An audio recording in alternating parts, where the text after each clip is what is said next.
Calling this meeting to order. George, can you take roll? Sure. Colonel Evans? Here. Mr. Grozan? Here. Mrs. Ludwig? Here. Mr. Miko? Here. Mr. Naso? Here. All present. Stand for the pledge. I pledge allegiance to the flag of the United States of America and to the republic for which it stands, one nation, under God, indivisible, with liberty and justice for all.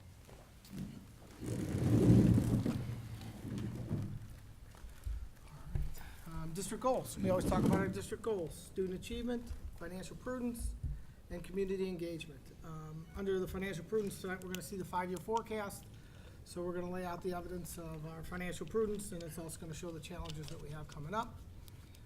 Under community engagement, we just met with we had a special school board meeting last Monday, and we talked with city council about getting more aligned with them and making sure that we're all on the same page on a lot of issues. So that was a good meeting. And with that, I will move on to we don't have any public comments, so treasurer's report. Thank you, Mr. Naso. As you mentioned, tonight I have as a discussion item the May 5-year forecast, and I'm going to move to the podium to present it.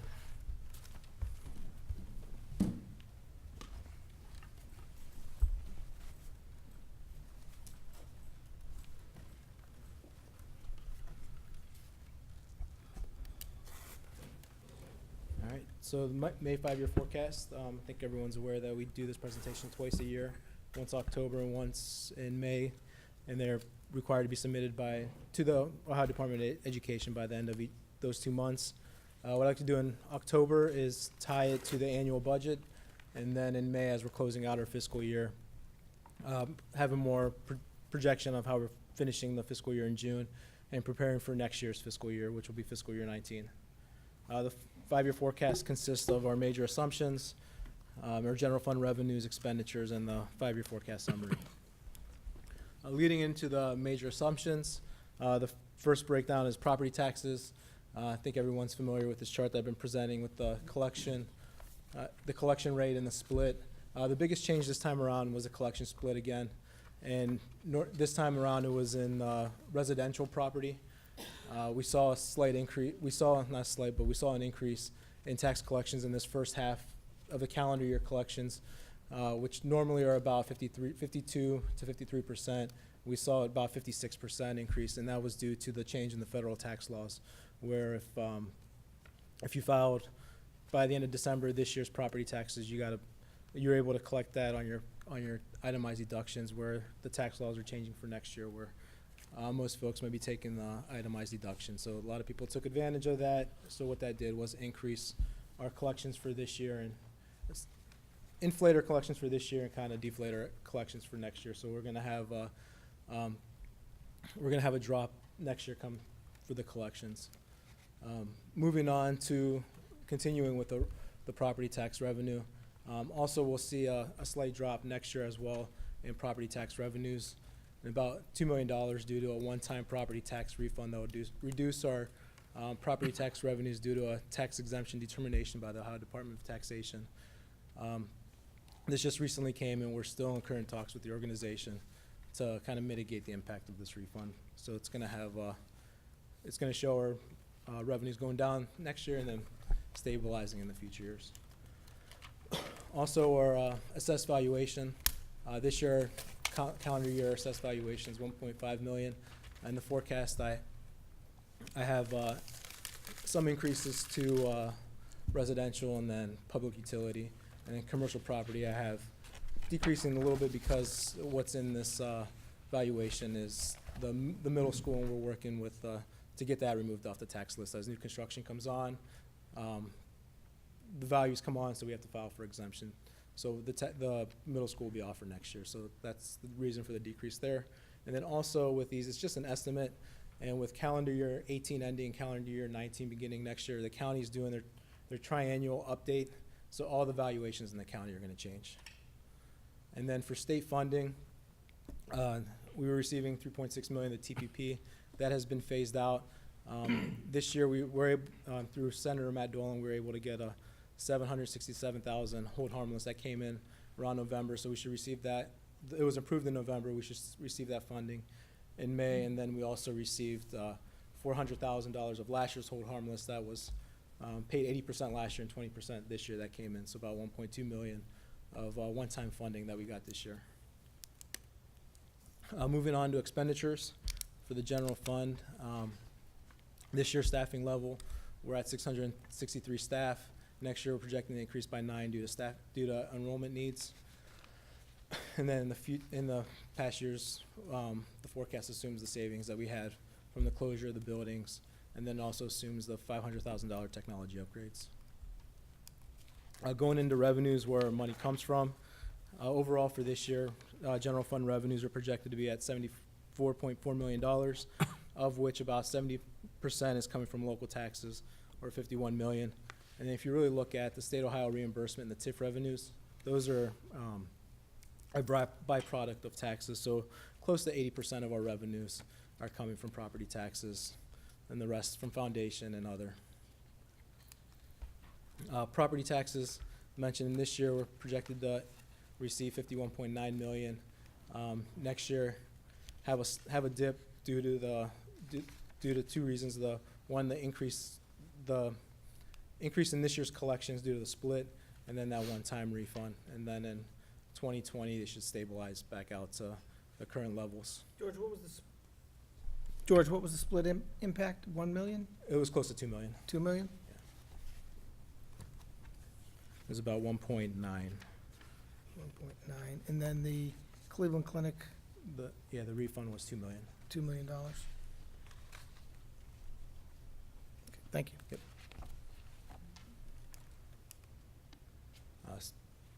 State foundation revenue. For fiscal year 18, we're projected to receive about $9.6 million from our foundation funding, then additional 1.2 from the 2 TPP supplements that are fully coming off next year, and then $300,000 for the casino. For 18-19, we're on the same biennial, so since we're a guaranteed district, our state funding of that 9.6 should stay the same. And then in the forecast, I assumed in the new biennium that since the target was the guarantee amount, I reduced the guarantee by $500,000 in each biennium. So 2020, 2021 saw a $500,000 reduction, and then 2022, I decreased it again by another 500. That's just a conservative estimate. I don't know what's going to happen. For the next biennium, it's most likely we're going to have a new governor's budget. So I don't know what they're going to do with the state funding, if they're going to keep the current model or go to something completely different. So the 500 reduction that you put in the out years, in 19, 20, 21, 22, that is because of that's the 1% because of we're coming off the guarantee, because our enrollment is lowered. They can only do it at a certain amount each year, but that's based on the current formula. That's not your guess of a change in formula. That's based on the current formula, correct? That's based on the current formula. So what they've done this year was, for this biennium, they took 1% reduction of every 1% for every. Let me back up. So they floored it at 5%. So every percent that you're above 5%, they reduce your guarantee by 5%, capping it at another 5%. So essentially, if you had a 20% loss or a 10% loss, you would have a 5% loss in funding. That's what I did. That's how it impacted us for this biennium. For next biennium, I went above that just because I don't know what they're going to do. They targeted the guarantee in each biennium. Originally, the original proposal was a 20% reduction, and then as it went through the House and the Senate, it came back to 1. So since the target has always been the guarantee, and of the $9.6 million, we're about $4 million on the guarantee. I just made a conservative estimate that that they may do something with the guarantee. Okay. So. I was just trying to get that you weren't being overly conservative, that's right? Right. Okay. Carl? I think we're all aware of it, but it bears repeating. I mean, every year, every other year when we go through the budget process, we have our opinion and our view of it, but in Columbus, the the general response is always, you're a guarantee school district. You shouldn't be complaining about the cuts you're receiving, because we should be cutting you even more. So I think it's a sound estimate to assume that that pattern, which has been the same for the last 5 biennium budgets Yeah. that I've been paying attention, is only gonna continue. Right. Yep, I agree. Our property tax, homestead and rollbacks, pretty consistent from 2018 through the fiscal year and even the prior years. We're seeing about 6.1, but you can see where the TPP reimbursement is completely gone, where in 2015, that was the full amount, we were receiving 3.6 million. Other revenues is made up of our TIFs of about 2.7 this year, and then next year projecting to go back down to about 2.1 million. This year we had a few one-time dollars that we were able to get through tax settlements that we were able to challenge, tax complaints that we were able to challenge the value, so we were able to get some payments in lieu of, which drove the value up, and it was a one-time reimbursement. And then also for the other, you see an increase in 2018, and that was particularly, what's in here is we have interest that's doing really good, projecting to receive about $375,000 interest.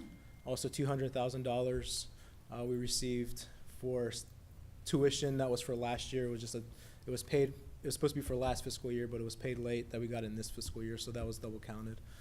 And then also we received a close to $150,000 reimbursement from workers' comp for a refund. They issued it to everybody, so that's, you kind of see a increase of other revenues in there for one-time revenues, and then kind of stabilizing back down in 19 through 20. Needless to say, we could also receive in those out years, we could receive, again, additional one-time refunds or one-time payments for various different things, which, not included in here, we got the check yesterday and we found out this morning what it was. Workers' comp issued another refund that we got the check today for about $47,000. So, And so Ohio Bureau of Workers' Comp? yeah. So overall, general fund revenues, they were stable. Then next year, we do see the full effect of the TP coming off, and then that refund, the $2 million refund. Then after that, 2019, you see where it stabilizes, but the real impact of that TPP dropping off is significant. And we'll see at the end on how that impacted our cash balances. General fund revenues where money or general fund expenditures where money goes. This year, projecting expenses to be around 71 million. Of that, 80% is salaries and benefits. And as we've been benchmarking it, we feel that's a good benchmark to be about 75 to 85%. Gives you flexibility to use, have other resources available for other areas where, just repeating about from 10 years ago, I think when some of you first started the board, that number was around in the 90s. So I feel this is a good place where we're at. Purchase services, about 11% or $7.9 million. And then materials and supplies is about 3.2% of our budget. Equipment 1.6, and other objects 4.5. And purchase servicing includes utilities? Yeah, includes utilities, tuition to other districts, our legal expenses. That's all right, that's not, I mean, Okay. Yes. it's mostly utilities. Right. Salaries, this year projecting about 40.2 million. Next year, projecting an increase about 42.4. That's assuming that all the positions we have in the district are filled. The increase is due to, one, if all the positions were filled, and also any negotiated agreements that we have that are going into effect for next year as well, that are currently in place. Any COLA increases and step increases. Benefits, this year projecting 6.2 million, then fiscal year 19, 17.5. Healthcare is the biggest component of that, which is in the red, and you see that increase. I have in the forecast projected at 7%. Feel that also that's a conservative number. our past few years, we were at 5%, 3%, and then last year to this year, we didn't see an increase in our premium for healthcare. So we used to project this at 10%. We bumped it down in our October forecast to 7%. I left it at 7%. We had a lot of good years.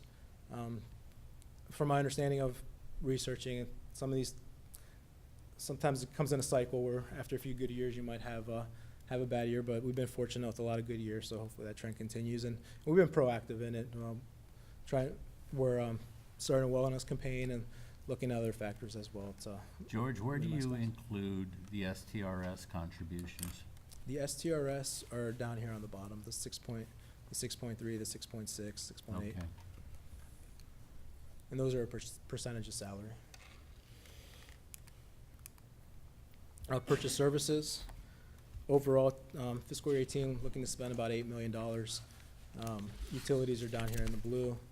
Tuition to other districts, which is the one main component of it.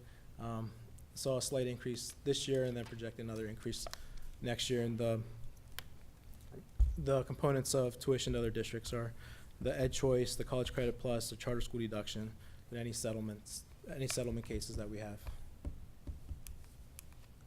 Materials and supplies, mentioned this represents about 3% of the budget, or $2.3 million. 600,000 for tuition, 300,000 projecting to spend for fuel this year. Bump that up to 400,000 next year as we're seeing fuel prices are going up.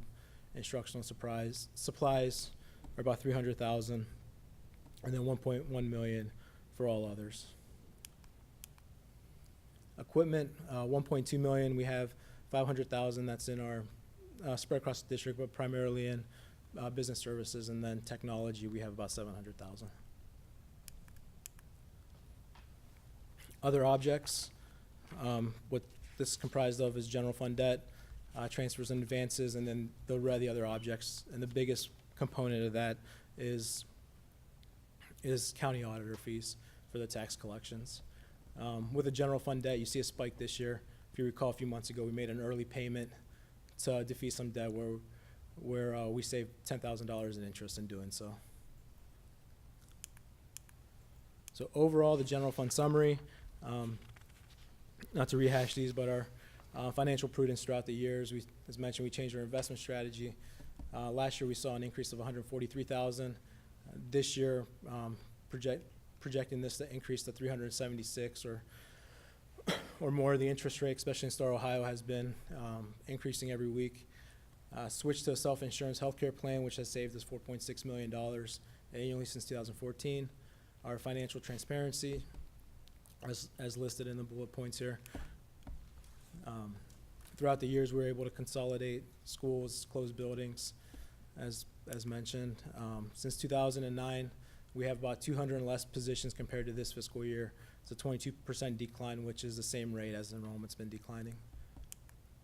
So overall, the forecast, how we're looking. So in 2018, which is the yellow column, seeing the 74.4 million in revenues, the expenses 70.9, which would get us about the 3.5 million revenue over cash, ending with a cash balance of 26.6 million.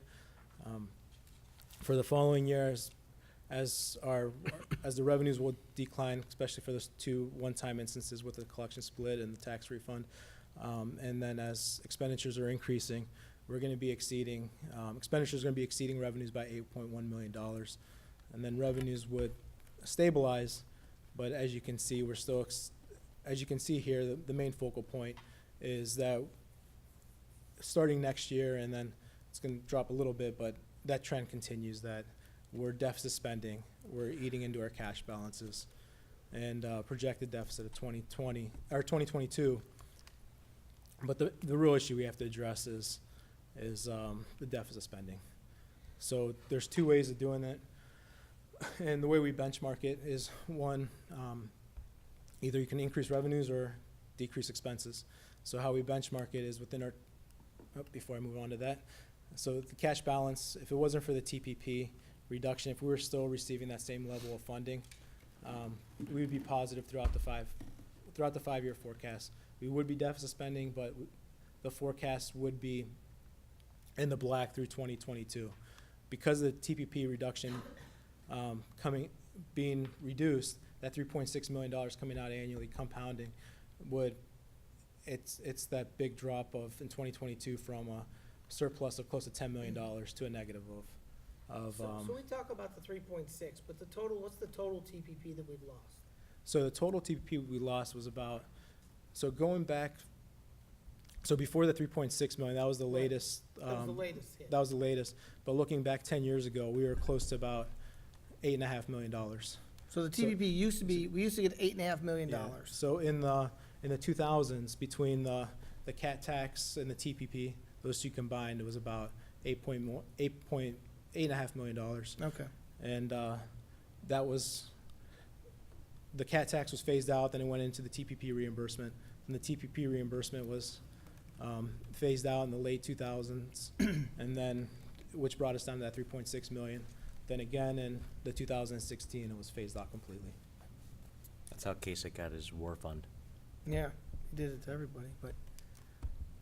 So, I mean, if you go back, I mean, it's not like, I mean, if you look at that 8.5, I mean, we're deficit spending in 19, 20, 21, 22 with our projected, inflation and everything in there, but hadn't they taken that away, we'd have been, $36 million better. yeah, Yeah. exactly, we'd have been break even, just like the goal was, but it's hard to do that when the target keeps moving. Right. But, okay, I just wondered what that number, I knew the number was somewhere around 9, but. And then, as evidence with the savings that the board and the district has done over the years, the waterfall chart that we've been presenting in previous forecasts is keep with that trend. Our 2015 expenses were 66.7 million. We have various factors that increase salaries, and we have to fight those with our financial prudence, where we look for efficiencies. So if we would have done nothing and through the normal costs of salary increases, healthcare increases, the tuition increases, and all other increases, our 2022 expenditures would have been about 89.1 million. But because of the proactive measures of, we were able to consolidate buildings, reduce positions, go to self-insurance, and make other adjustments, we were able to bring that 2022 forecast number down by $9 million, by $9.1 million to 80 million. So as mentioned before, because we are deficit spending in our 2020 plan, we have benchmarks that we look at to determine whether we look for additional revenues or we continue to cut expenses. And one of those valuation criteria is looking at true cash days. Our current target is to have 60 days of cash or more. Currently, we're projecting to dip below that point the first time in June of 2020, so in about a year and a half from now. And then when we dip below that point, again, it's going to be in June of or December of 2020 and January of 2021. And then once we start getting into the deficit, although the 5-year forecast showed at the end of fiscal year 2022, but because of the way our cash flow comes in, when we're going to see that first deficit is going to come in December of 2021, and by law we can't have a deficit. And what keeps us above this point, why we like to have the 60-day cash benchmark, is for cash flow. As you can see, we begin off with the high balance cash flow as taxes come in. They only come in twice a year, July and August. And then as we have to rely on that cash balance to get us through these months, then again in January and February, we get our tax collections, and then it slowly dips down. So we need that 60-day benchmark to get through that low point in December and January. And once you start getting below this low point, if you remember years ago, when the district was below that low point, they would have to borrow tax financing notes to make payroll in the December and January months. So that's somewhere we don't want to be again. The other criteria that we have is maintain an annual unreserved general fund cash balance between 5 to 15%. We dipped below that point in fiscal year 2021. Expenditures will not exceed revenues beginning fiscal year year-end expenditures will not exceed revenues. We hit that point next year, and it just moves on throughout the forecast. Our forecast will project fiscal stability for 2 years beyond the current year. Based on the current projection, where deficit spending is not sustainable through the life of the forecast. And then our pupil per pupil expenditures will be compared to other districts, and that's where we're currently at. So as we mentioned before, revenue generating ideas. The biggest one obviously is a levy. The last time we had a levy approved was in 2007, which was 11 years ago, which was a continuing levy. It's about 6.5 mils, and it generates about 9.2 million annually. The time before was 2002, which was 16 years ago, and it's our current renewal levy of 6 mils, and generates about 7.9 million dollars. But what has happened since the approval of the 2007 levy, as Mr. Nason alluded to earlier, was the reduction of the TPP. So at the time we passed this levy, we were still receiving the TPP reimbursement at its full potential of the 8.6 million. So with the 2007 levy and the reduction of the TPP being deducted, about 5 million then, and the rest now, it completely washes out that levy, essentially. And what else have we done since 2007? As mentioned, we're 200 less positions. We've closed consolidated buildings. We switched to a self-insurance plan. We have our Strongsville Academy. We implemented a different investment strategy. So we got all the low-hanging fruit of district efficiency measures. So I believe we did a nice job of what we can to get where we're at. But the reality is that we might have to consider either a levy or look at the alternatives, which would be additional cost reductions. So with the levy, things to think about: when, how much, is it a continuous or renewal, how long will the funds last, and then below is it's just a chart just to get some benchmarks of the different types of mills and how long those levies will last. So just to give you an idea, and what we're looking, so our next steps, if we were to consider a levy, the filing dates for the November 6th general election would be, we would have to file by August 8th, the filing deadline, and then prior to that, we would have to have 2 resolutions passed. The latest we could have them passed is July 16th, the first one, and August 2nd. Those would be the latest dates. The next steps, what we would do now is, myself and Mr. Rabo have been planning, doing several simulations of the different types of levies and how long the funds will last. So at the next meeting, we plan on having a recommendation for discussion at the next board meeting on May 17th on possibly what we would do, whether additional funding, or if not, we would have to come up with a cost reduction plan. So, and that concludes the forecast. If there's any questions? Just looking over the millage recommendations in here, or examples.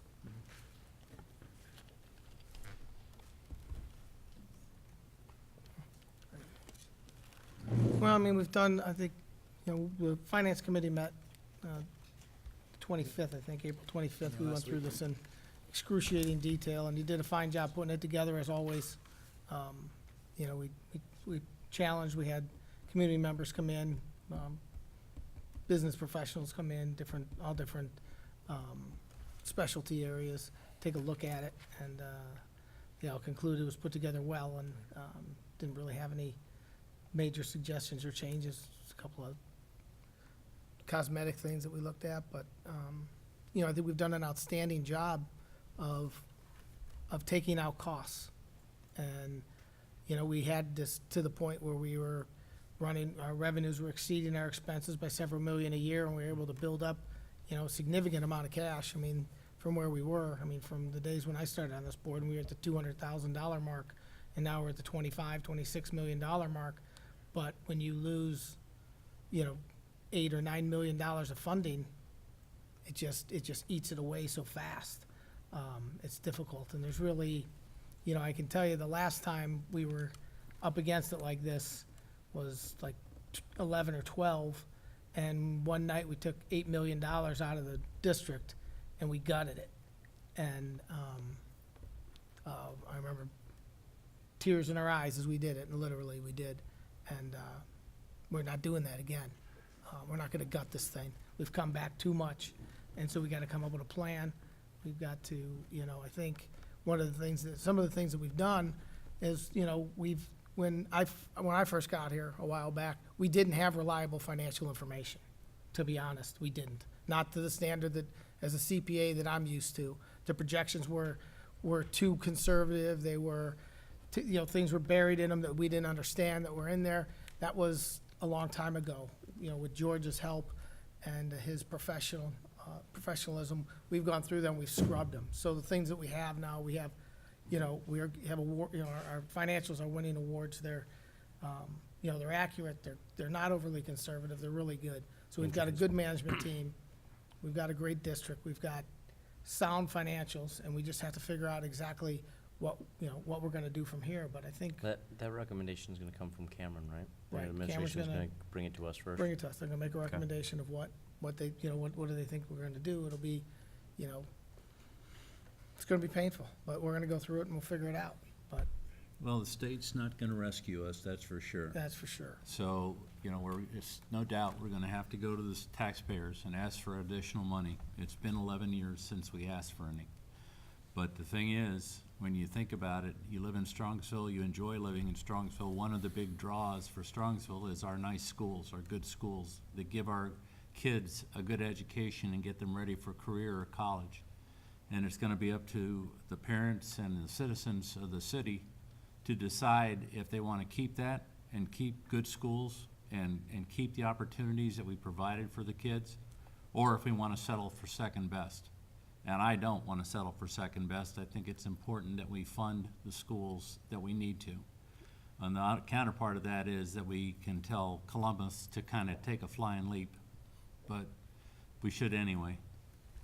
That's my thought. I think it's important to note as well that property values are directly tied to your city, your schools, your safety services. And what we've done is we've provided a rock-solid administration, school district. We have people moving back into Strongsville. We have people that are selling homes, people that have retired out, people that have children that have, gone to college and moved out. And if you look at the values of our homes in the past 5 years and the increase in the percentage of those increases in 5 years, what you will see is an increase. Many evaluations from surrounding communities around us, we saw no increases in tax values of those homes. But because of what we've done, because of what this administration has done, we've seen an increase in values of those homes. Yep. And if we want to see that continue, if we want to see Strongsville be the community that we want it to be, one of the focuses has got to be, the school district themselves. And the taxpayers have supported us for certain, right? We've got a Absolutely great that. district. They provided the bond issue to build those beautiful schools that we have to replace and consolidate, which saved us a lot of money. And they supported us there. The recent renewal, they supported us. So money goes where it's asked and stays where it's treated well. And I think we've done everything we can do to treat it as well, to treat it well. So we'll just have to see. We gotta make our case and we gotta see where we are and we'll wait on your recommendation. Jane or Richard, got any comments or anything on the financials or? No, I'm just anxious to see what our plan of attack is going to be. We, obviously, it's not that we're squandering this money, it's being taken away from us. So we're just been patching holes as best we can, and it's at a point now where we can't do that any longer, so. All right. All right. Thank you, George. You did a nice job. Thank you. I think it's nice that now that you're doing the financials, I don't have to run a million schedules at home at night to make sure that everything ticks and ties and comes back together and squeeze the difference and get the explanations. We have all the confidence in the world in you, so thank you. Thank you.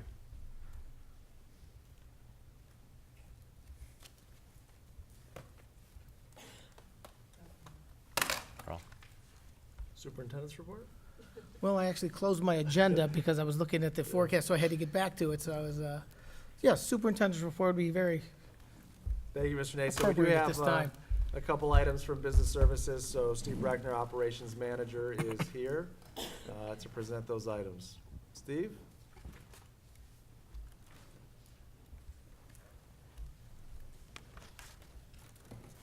Good evening, everyone. There's two items on the agenda here. The first one is a treasurer's bond. Be it resolved upon the recommendation of the superintendent that the operations manager be authorized to renew the Ohio School Boards Association Public Official Bond Program for George K. Anagnostou, treasurer. Bonded amount is $100,000 for the period of August 1st, 2018 through July 31st, 2021. Funding to be from the general fund. The second item is on the agenda is for Chapman Elementary School's HVAC project. Be resolved upon the recommendation of the superintendent that the Board of Education accepts the proposal from Gardner for the Chapman Elementary School HVAC project at a cost of $433,750. Funding to be from the construction fund, and that is Exhibit B.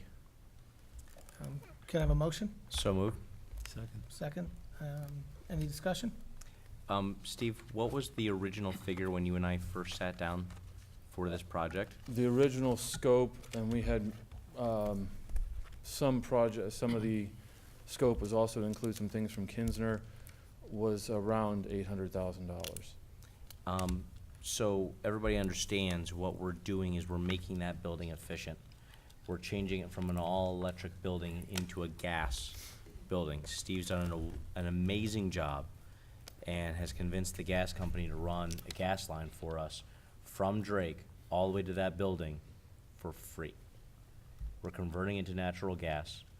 The estimated dollars and figures, Steve, if I could, and correct me, because my numbers are not always accurate. We're spending $120,000 to $125,000 a year at that building for utilities because it's all electric. The number fluctuate, but I can tell you for certain we spend somewhere in the neighborhood of $70,000 more for that building in utilities than we do any other elementary building in the district. So think about the ability of our savings, plus what Steve's also doing is there are a number of devices called VAV boxes, or variable air volume boxes, that are inside the ceilings, allowing certain classrooms to have certain temperatures. And the vast majority of those do not currently work at that building. And that entire system will be renovated and taken care of, so. If I may, Please. you have only a fraction of what you need as far as those VAV boxes. So you have what I've termed the hot and cold wars that go on at Chapman, because you have some VAV boxes that are controlled by a thermostat that might be in another room or actually down the hallway. So you'll have one person in one room saying it's too cold, and they'll crank up the heat. Well, someone else was already too hot, and now the heat has gone up. So thus you have the cold wars going on and the hot wars going on sometimes. This project, and when it's completed, every room will have the ability to self-regulate. So a thermostat will be in every zone. Within a scope of degrees. Yeah. It's not complete control, so plus or minus 3 degrees, Uh-huh. or something such as that. And could be kept. included in the proposal, if, as you look at Exhibit B, will be the ability for us to have this whole system integrated, so that it talks about graphics and everything, and I know this only interests me, but it's very neat what they do with HVAC. You can actually see what fans are moving, you can see the set temperatures, and then also adjust those remotely as a custodian, but then you do have some variance in the room itself, and you can control the degree of variance that is through the system. And that's included in the price, as long as it's training on that program to make sure we're running as efficiently as possible. When we talk about financial prudence, this system alone, the payback could be 10, 11, 12, 13 years. That's how much we would be saving on a yearly basis by converting it to gas. But if it's $70,000 to $80,000 higher, right? And I'm being very conservative. I know, but I mean, even if it's 85, you're talking about a 5-year payback. A So, I mean, the conservative pay- estimate I received from Gardner is that year one we'll see, and again, it's conservative, 25% reduction in utility costs Okay, so in that's year nice. one. Steve, what's the break even? As far as, I'm Have sorry. you computed the break even? If we would have stuck with the same system, it costs us X dollars a year. So we're going to outlay $433,000. At a certain point, you That's have a, what Carl just said, 5 years. but I'm asking Steve. Yeah, Did you I had compute it? estimated you know, with variable costs for utilities and everything else, I was between 6 and 7 years Okay. for the payback, which puts us at a place where I know with the 30-year plan that was discussed, you know, eventually we may be looking at redoing some of these elementaries, which was part of the factoring in. All of these components can be removed and used either in new buildings or retrofitted to older buildings as that equipment becomes older, because it's standalone, self-contained, gas-powered units. Yep. that And are at on that the point, it'll be rooftop. free equipment, because certainly it'll be past the payback period, right? So now it's Correct. free equipment, and we get to move it to the next building. It's a Not second just the life. units themselves, but also the controls Yeah. can be taken out and used in new buildings, which is a, you know, a huge cost. I know from being at the high school and seeing the bills that came across to integrate that control system and unify it. This would be a ready-made system that we can take out and use in a new building if we And my, so chose to do that. and my last point to make, we didn't know if the HVAC system at Chapman would have survived another winter. I mean, to be honest, this is a situation where it's a critical change. We had to make a critical move on this. Steve did an amazing job at it, but we didn't know if it would have lasted another year. The equipment that's there now is original 1971 air handler, as well as the condensing units. I've talked to Rich Beck, that's one of the conversations I had when I first took the job. Very often he has to go up there and reset the condensers. One is almost constantly down and the other one is very ornery, to use his words. So, I mean, right now, we're in the position where we need to replace, because not only is it costing us more money in utilities, because not only the type. The other issue with the current system is it's either all or nothing. The system that we're putting in can regulate itself with air pressure, with air temperature. Right now at Chapman, it's either the air is, think of it like a fan. You always have, you know, high, medium, low. Right now at Chapman, the system is so old, there is no low or medium. It's either 100% on, using all of the energy to try and catch up, or it's completely off. There is no in between. So we find ourselves not only having a unit that's highly inefficient, but we're inefficiently having to use it, because when it does reach the temperatures that we want, we have to then shut the system down. And then once it starts to go out of control again, we have to turn the system on, which is not the best way to run those units. But that's what we're forced to do right now with the age of it and the capabilities that it has. Great job, Steve. Excellent. Anybody, more questions? Just one more question, Steve. The controls, do we have any commonality with the controls in the middle school and the high school renovations? This will. We'll So- have some commonality. We have to keep moving towards that. I'm not gonna lie and say that we're gonna be completely there. The high school itself is not a completely singular system, but this will allow us to integrate with our Tritium system so that we can see all of them, especially from a maintenance standpoint. Keith would be able to log in and see these buildings on there, whereas of right now, he has to go to 2 different systems, one to see and then one to control. This will give him the access to do both. And that's a good thing, because from a training standpoint, having to learn all those different systems, if we have a commonality, it cuts down on what our maintenance people have to learn and understand. Excellent. If we don't have any more questions, George, you want to take roll? Mr. Grozan? Yes. Colonel Evans? Yes. Mrs. Ludwig? Yes. Mr. Miko? Yes. Mr. Naso? Yes. Motion passes. Excellent. Nice job. Thank you. Thank you, Steve. I also want to mention that, you know, last year, for a variety of reasons, the bond issue was passed in 2012. Obviously, everybody knows what we've done with the preschool transportation, high school and middle school. But we did have dollars set aside for the elementary buildings. And it's been a little bit since we've gotten to some of the projects, Chapman being one of them. But for a variety of reasons last year, the board and I made the decision to not move forward with any summer projects. And that was a wise decision. And just as a rough ballpark, last year, if we would have gone forward with the projects, we would have repaved Kinsner-Muraski, put HVAC at Chapman, and done some sidewalks.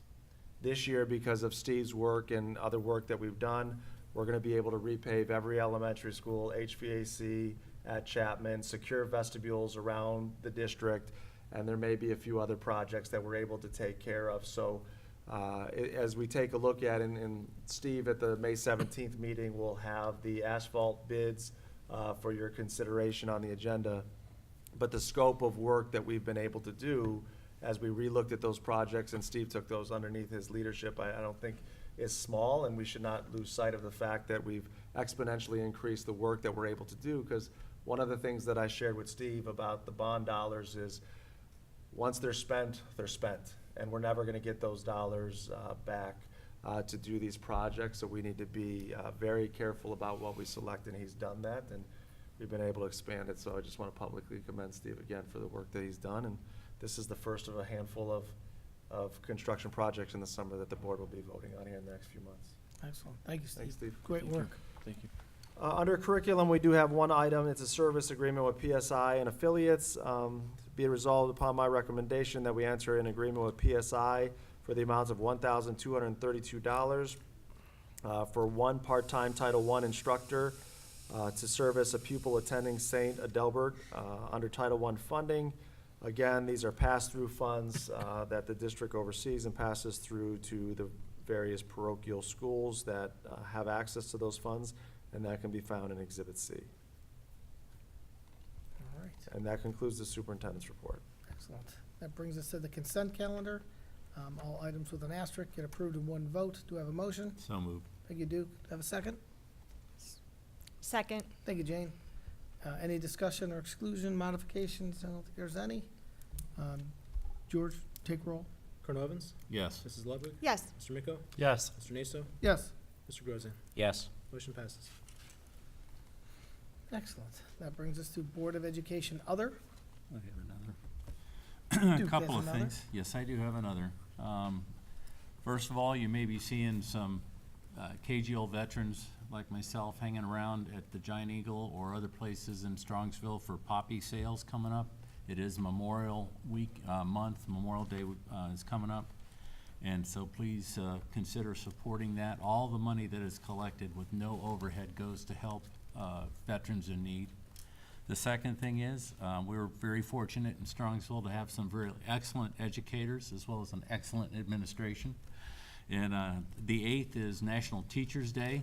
So remember to think, if you can think of it on the 8th, if you can read, thank a teacher. If you can read in English, thank a soldier. That's all I have. Thank you. Oh, I just want to remind people that the Cuyahoga County Summer Reading Program is now open for registration, and the theme is Summer Reading Rocks. So go to the library, sign up. They always have great prizes, and our librarians are awesome, so they're just fun to even visit with. And they always will suggest some good reads for children of all ages. So just want to encourage you to participate in that this summer. I will mention that tomorrow is the art show at the high school gymnasium from 6:30 to 8:30, and then Jockeys and Juleps on Saturday. Yeah. Yes, sir. I just want to thank City Council, the mayor, for the joint session we had on Monday. It was, I thought it was very good. We talked a lot mostly about the schools. But we had some common interests on some things that we talked, and I just want to thank them for participating and giving an extra night, and the whole staff, everybody who had to have an extra meeting and cameras and minutes, and everybody else who helped us out with that meeting. It was very helpful, and I think we accomplished a lot, so thank you. Election Day. We do have Election Day, don't we? Next Tuesday, and all our buildings will be open. All of our buildings will be open. We do have voting at all of our buildings excluding the high school in Maraski. And as shared with parents in an email earlier in the week, we will have a police officer at all of our buildings on voting day, but school is open, and which should be a good day for voting and a good day for school. Parking may be tough at some of the elementaries. Yeah, we have, on those days, we reserve and make sure we have some close spots for the folks that are voting. Excellent. Okay. We do have need for executive session tonight. To consider the employment of a public employee or official, as well as to confer with an attorney for Board of Education, for the Board of Education concerning disputes involving the board that are subject of pending or imminent court action. Do I have a motion? So moved. George was first, Duke was second, and take roll. Mr. Corzine? Yes. Colonel Evans? Yes. Mr. Ludwig? Yes. Mr. Miko? Yes. Mr. Naso? Yes. Enter an executive session at 7:55. Perfect. There'll be no public business after, so.